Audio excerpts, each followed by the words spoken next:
Hi, Willie Koorts here again with another issue of the Moments in Astronomical History in Southern Africa.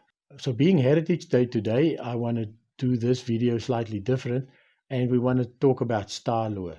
Now, back in 1998, South Africa held its first year of science and technology in South Africa called Yeast.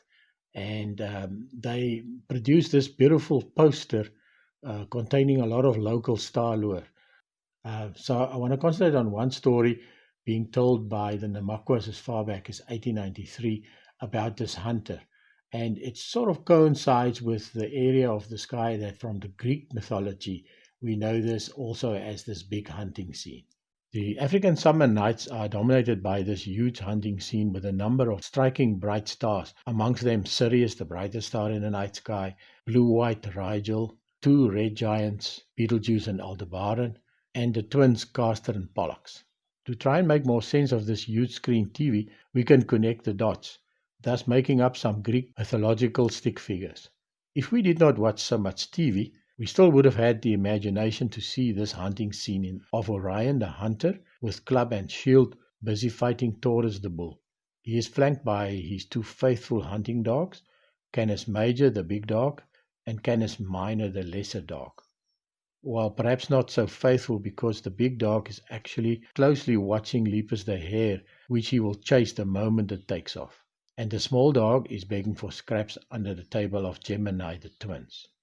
Let's zoom in a bit on Orion and Taurus and look at some star names and features. For obvious reasons, Betelgeuse literally means the armpit of the giant, and Rigel means the foot of the giant. The three belt stars form Orion's belt with his dagger hanging from it. Aldebaran is one of Taurus's eyes with the seven sisters or Pleiades on his back.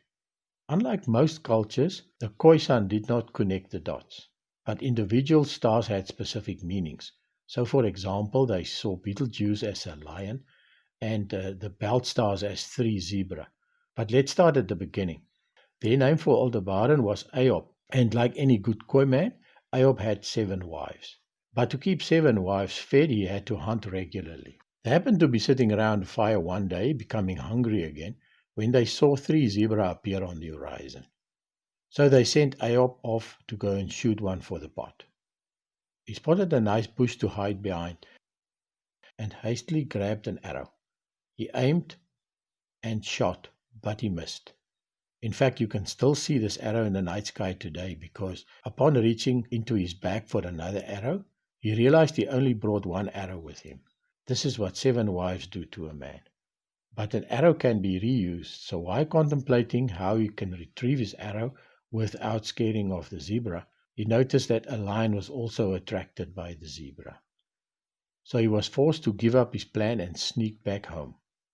When he was about halfway, he suddenly remembered that when he left home, how his wives warned him not to bother returning back empty-handed.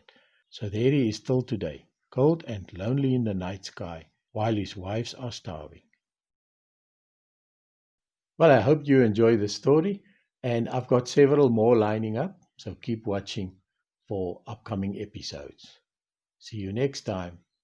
Bye.